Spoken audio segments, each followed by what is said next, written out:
بص يا صديقي، انا عاوز اسال سؤال واحد بس، ايه الفرق ما بين تروب وريبيرو؟ مدرب الاهلي السابق ريبيرو ومدرب الاهلي الحالي تروب. الفرق حاجتين اتنين بس، هو وجود امام عاشور في الملعب اللي بيدي اريحيه لتشكيله الاهلي، وان الراجل ما كانش يلعب بامام عاشور. الهدف الثاني او السبب الثاني او الفرق الثاني هو الفوز مع تروب بيمشي الدنيا، وعدم الفوز مع ريبيرو كان بيوقف الدنيا. لكن في النهايه الاداء واحد هو وربنا يديم علينا الاونطه. الاهلي منذ بدايه الدوري بيصعد على جدول الترتيب وبيتصدر الدوري الممتاز لاول مره منذ بدايه الدوري. الاهلي النهارده بيكسب سموحه وبيصعد لقمه الترتيب. وعاوز اسال سؤال واحد، هل دي مش ضربه جزاء؟ اعمل زوم كده وقف الفيديو وبص على الكوره دي مش ضربه جزاء؟ اقسم بالله اكتر واحد ما بحبش اتكلم عن التحكيم، لكن بلاش دي، يمكن دي. طب بص على دي برضه مش ضربه جزاء. الاهلي النهارده في مباراه فيها جدل تحكيم، عاوز الكابتن فيشو ولا ايش ولا بيشو يطلع بقى يحلل لنا الدنيا. لكن هو لو طلع واعترف ان دي ضربه جزاء يقول لك كان الاهلي عنده من 5000 سنه كوره زيها. يا جماعه الاهلي ما بيتجاملش يا جماعه، انسوا الكلام ده.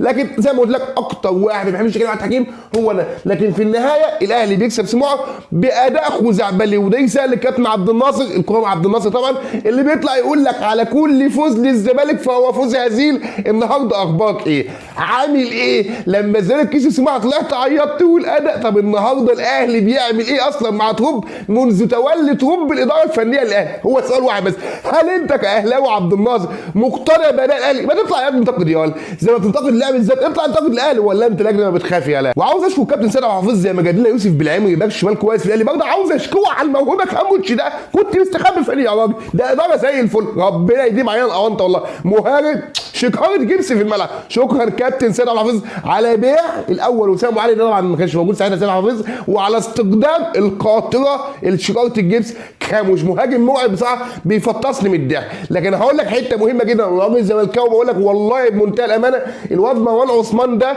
عيل جامد وعيل بيقاتل وعيل عاوز يعمل حاجه في الملعب. وخلي بالك كل ده والاهلي خلي بالك هجماته قليله، الاهلي لو هجماته كتيره وصناعه في الفرص اكتر الواد ده هيكسر الدنيا، ودي هتشوفها قدام. لو بتسالني عن رايي انا لو مدير فني منتخب مصر هتم استدعائه لو استمر بالمستوى ده.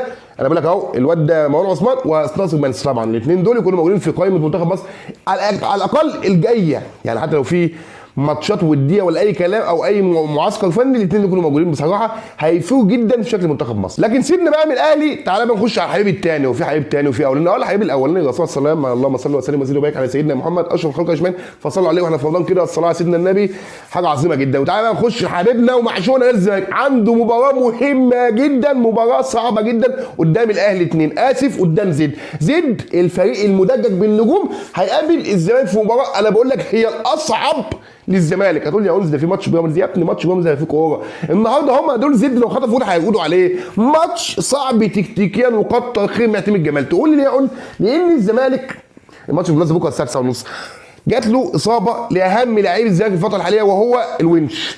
فالزمالك النهارده تقول لي هتقول طب ايه رايك او ايه التشكيل اللي بتتمناه بكره؟ اقول لك بص يا سيدي، العب تمام بالمهدي سلام في حراسه المرمى على اليمين ولا بديل عنه، ما فيش بديل يا صاحبي. تقول لي عمر جامد، تقول لي منتخب، تقول لي خبرات، تقول لي افلامات.